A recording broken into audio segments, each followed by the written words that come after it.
la nuit, dans notre fourgon Jenny, on s'arrête en pleine nature, on est bien ici. Bien au chaud dans notre fourgon, tu te réveilles à mes côtés, on se rendort sous la lune, nos draps sont en coton. Sur la route, on est des vagabonds, avec l'accordéon, les notes de bombarde, on voyage dans le fourgon, on est bien, on est libre. Toile de l'île, Faro, pas de Mayola, un rocher, avec un château, il y a un fort.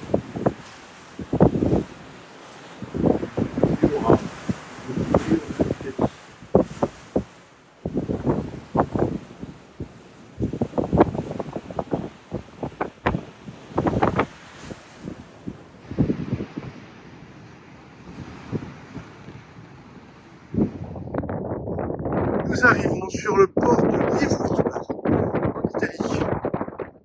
On avait 3/4 d'heure de retard au départ, qu'on a dû rattraper. Il fait un temps magnifique, il y a du vent, et il fait beau.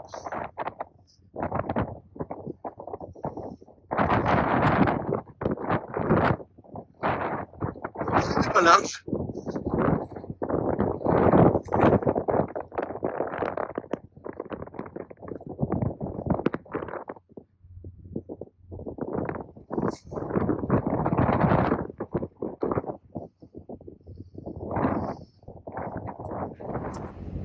La mère à l'enfant à l'entrée du port.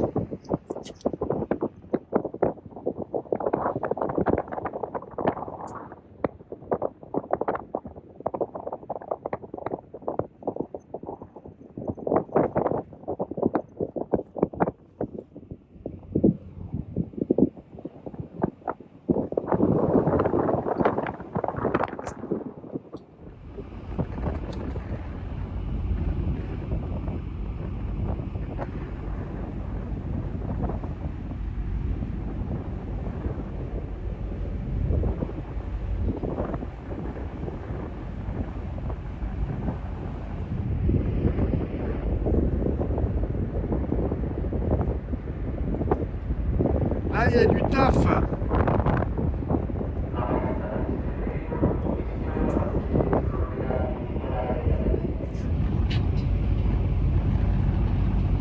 Ah, ça fait des manœuvres. Il faut qu'il fasse demi-tour. Si on décharge par l'arrière. Non, j'ai l'impression qu'on va aller par là-bas. C'est pas simple pour faire un créneau avec ces engins, hein, quand même. On va rentrer dans tout le bassin en marche arrière. Donc c'était intéressant de voir à l'entrée, quasiment avant l'entrée du port, un tout petit bateau qui vient accoster le gros bateau et de voir le pilote qui saute quasiment, hein. Il est ils viennent se mettre à 1 mètre l'un l'autre, il y a une trappe, une porte qui est à fleur d'eau, et le pilote saute à l'intérieur du bateau, et c'est lui qui va venir ensuite prendre, je pense, le commandement du bateau et qui vient le diriger donc la manœuvre au port. On a eu la même chose pour le départ, parce que j'ai vu à ce moment-là, moi, quitter le port et hop, un petit bonhomme qui saute dans le bateau. Et faut pas se rater, hein. En tout cas, c'est super. On a quitté la Sicile et Palerme un peu dans la grisaille et la pluie. Et là, on arrive à Livorno sous un soleil magnifique. Ça fait plaisir. Pour de nouvelles petites aventures de voyage sur le nord de l'Italie. Impressionnant de voir de très près là, ces monstres porte de containers. Et voir tous les racks. C'est des racks sur lesquels ils empilent les containers, mais à des hauteurs, vous voyez ça? C'est impressionnant. Je comprends qu'après, en pleine tempête, en pleine mer, il y a pas mal de containers qui passent à la flotte. Hein.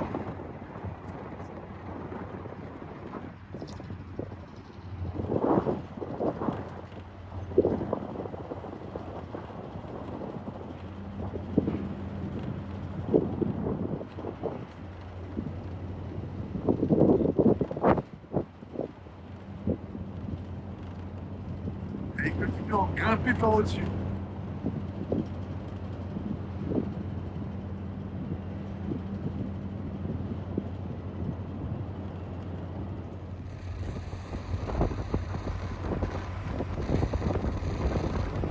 Vache.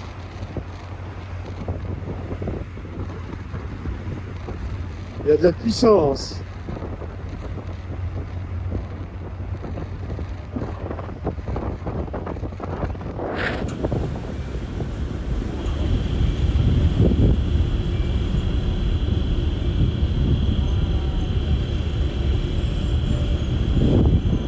Je crois qu'il a raté.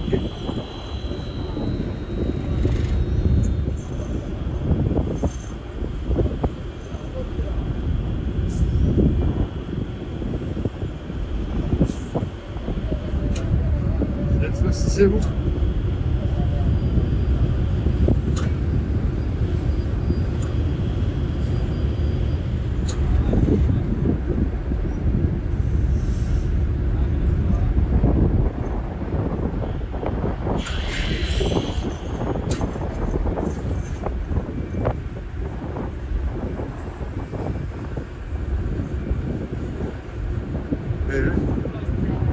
Et hop, on en marche.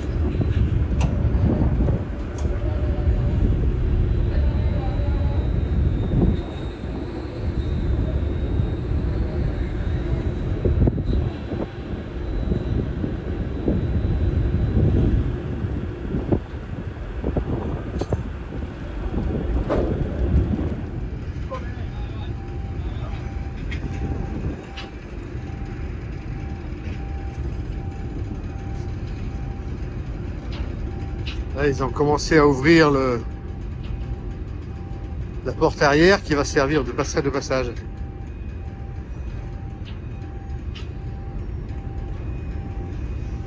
Et voilà, ça se déplie.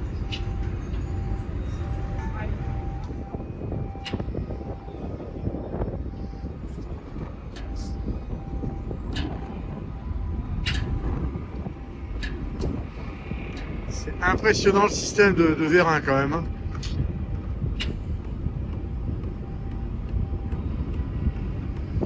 Et là, ils sont en train déjà d'amener toutes les remorques qui vont être chargées pour le bateau quand il va repartir. Alors, ce qui est vraiment surprenant que j'avais pas vu pour le Maroc, c'est que il n'y a que des remorques, il n'y a pas de tracteur. Le bateau est vide de tracteur, donc quasiment pas de chauffeur. Hein, c'est que des remorques vides. Et là, j'imagine que les remorques vont être redéposées sur le port et viendront d'être recherchées ensuite par d'autres tracteurs affrétés.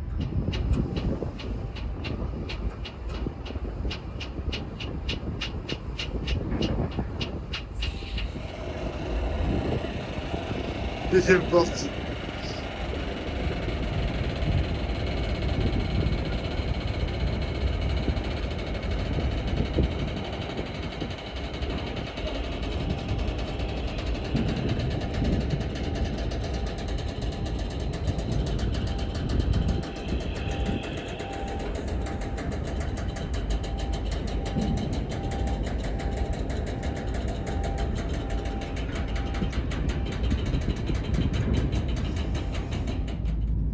Allez, bienvenue à Livourne.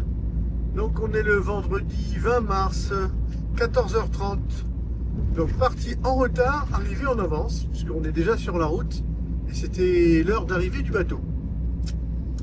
Donc là, on va rapidement se trouver un petit parking pour se poser et dormir.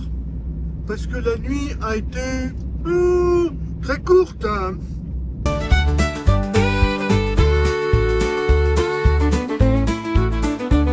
On se pose dans votre jardin, on est des musiciens, on se fait des amis, on se quitte avec un câlin. On traverse les pays avec notre mini-maison, on nous accueille avec le sourire, on repart en chanson. Sur la route, on est des vagabonds. On est arrivé à Vincy. Vincy, c'est à côté de Florence, entre Florence et la mer. Et Vincy, c'est en arrivant qu'on a découvert que c'était la ville de Léonard de Vinci, la ville de naissance. Et puis, donc bah là, on n'est pas dans le lieu des musées. Voilà. Et puis là, t'as la Joconde dans tous les formats. Voilà, l'homme de Vinci. Des petites magnettes pour mettre sur le frigo. Voilà, elles sont toutes. Ah si, celle-ci, elle est normale. Voilà. Toujours à Vinci, et ben nous voilà dans le musée des peintures. Et ben voilà la Joconde. Là, on peut la toucher. Hein. C'est pas la vraie, hein, c'est une copie. Et voilà. Une reproduction. Donc on voit qu'il l'a peint entre 1503 et 1504 et 1510, 1504. Et il me semble qu'il s'est repris à plusieurs fois. Voilà. Et puis là, le reste du musée. Voilà les autres œuvres de Leonardo da Vinci. Dimanche 22 mars, je suis tout essoufflé. Nous sommes sur la commune de Vinci, à côté de Florence, ville natale de Leonardo da Vinci, Léonard de Vinci. Et on est monté tout en haut du château, où il y a un panorama magnifique sur la ville de Vinci. Là-bas, à Oui, côté on est des garé à bulles. côté des dômes de sport. Bon, par contre, on n'a pas le beau temps, il pleut aujourd'hui. Donc, on a visité 2 musées consacrés, bien entendu, à Léonard de Vinci, à toutes ses inventions mécaniques, hydrauliques, tout son travail sur l'anatomie et la peinture. Léonard de Vinci qui est né en 1452 et mort en 1519 à Amboise en France. Il a été pendant les 3 dernières années de sa vie en France. Avant, il a vécu les premières années ici à Vinci, ensuite à Florence, à Milan, à Rome.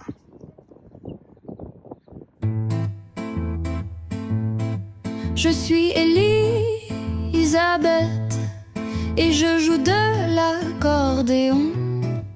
Et à mes côtés, Hervé qui joue de la bombarde. Notre maison, c'est Jamie, un fourgon aménagé qui nous emmène partout dans le monde.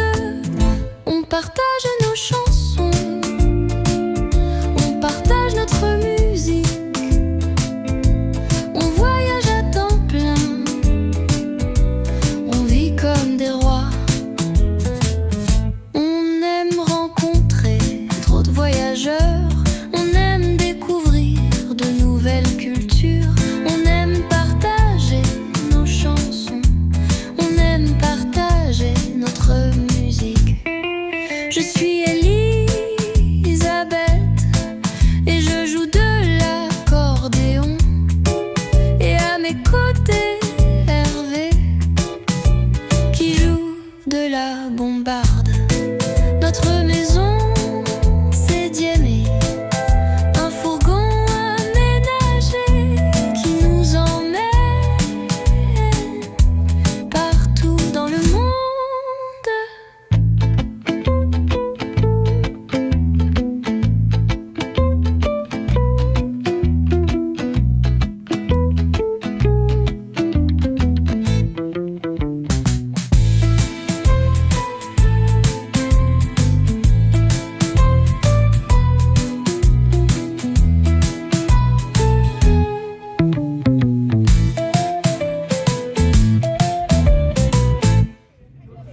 Mardi 24, ouais, j'ai plein de soleil là, 24 mars, nous sommes arrivés à Firenze, à Florence, Voilà, et donc là, je suis au pied de la basilique Santa Novella, Santa Maria Novella, qui a été refaite. Je vous la filme. Elle est magnifique. Du marbre vert, c'est une des spécialités de Florence.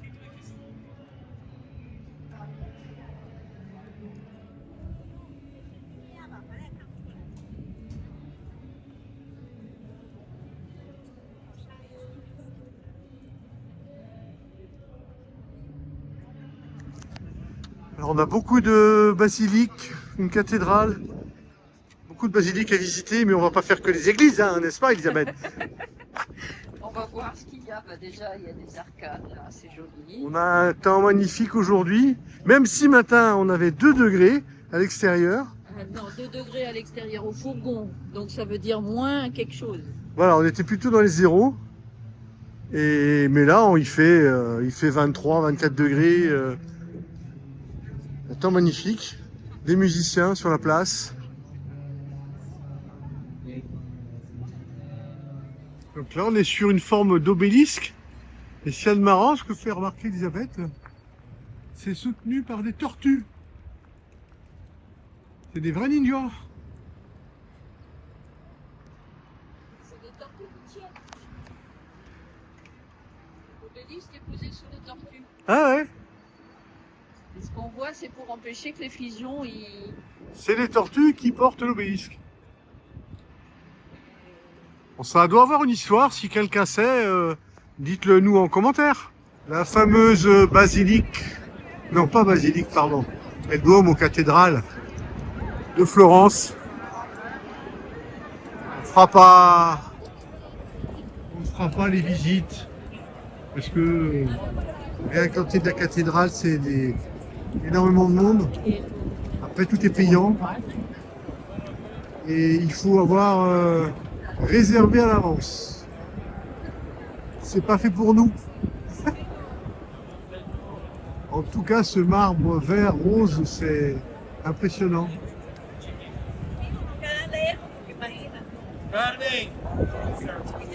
Alors on vous invite pour tout ce qui est fresque et peinture à l'intérieur du Duomo. À regarder sur internet, ils sont très belles. Hein.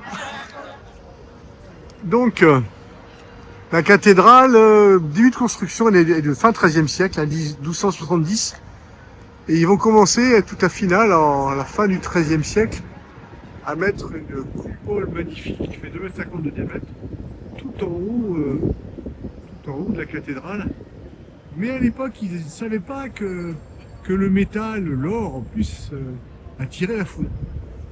Globalement, à peu près tous les 50 ans, ça va prendre la foudre, ça va faire des dégâts, ça va s'effondrer, et on va reconstruire, et on va remettre, et on va remettre.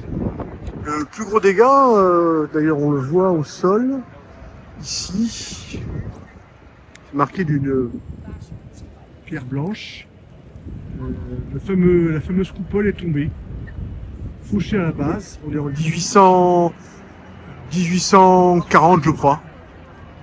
Et 1800, ça sera le dernier drame entre guillemets, puisque à ce moment-là, on va inventer les pare-foudres. Voilà. Et depuis 1860, il n'y a plus eu de dégâts. La foudre est tombée, mais n'aura fait aucun dégât. Comment c'est magnifique. Donc le marbre est blanc et vert et orangé. C'est magnifique. Et il y a une grande file d'attente, donc on va pas le faire tout de suite. Ah, je vous fais le bas. Regarde ça.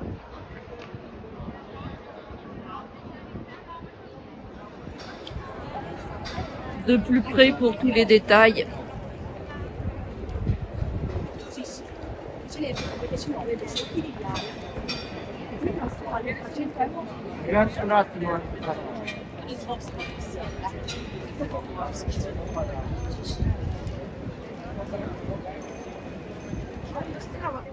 Avec la coupole.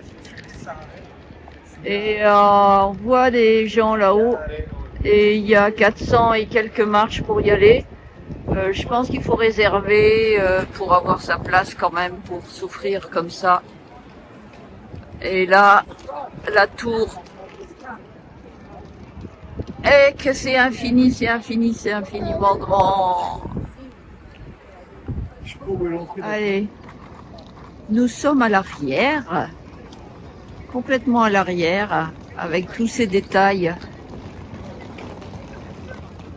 Une vue large, et puis la coupole, où on a vu les gens qui étaient autour, là, les 400 et quelques marches.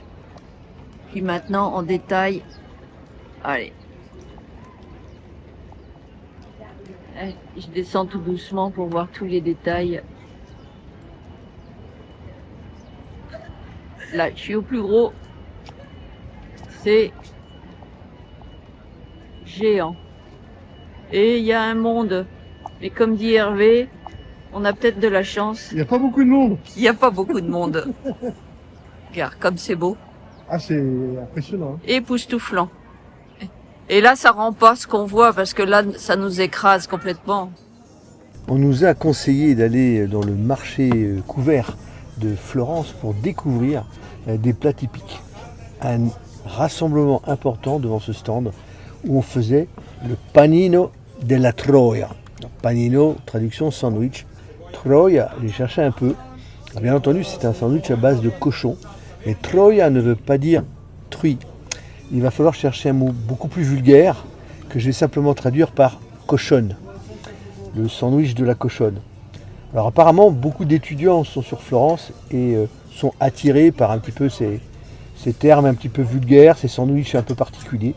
Donc le sandwich de la Troia, on va dire de la cochonne, c'est quelque chose de très gras, plein de sauce, du cochon, des pommes de terre, des oignons, ça ruisselle de jus et c'est une véritable tuerie. De la Troia. Troia.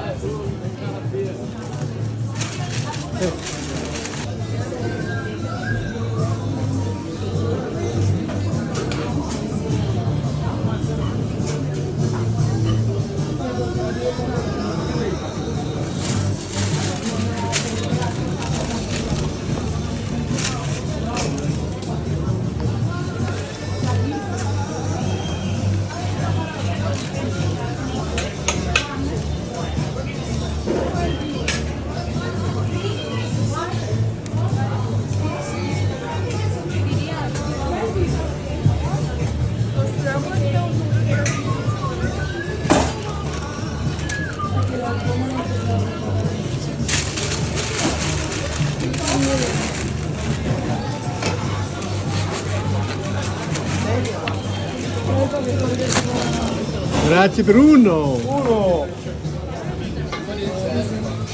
Panino. Troia sandwich. Sandwich o panino. Troia sandwich.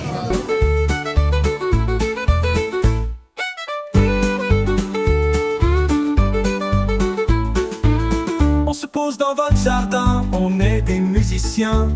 On se fait des amis, on se quitte avec un câlin. On traverse les pays avec notre mini-maison. On nous accueille avec le sourire, on repart en chanson. Sur la route, on est des vagabonds avec l'accordéon, les notes de bombarde. On voyage dans le fourgon, on est bien, on est libre, on partage.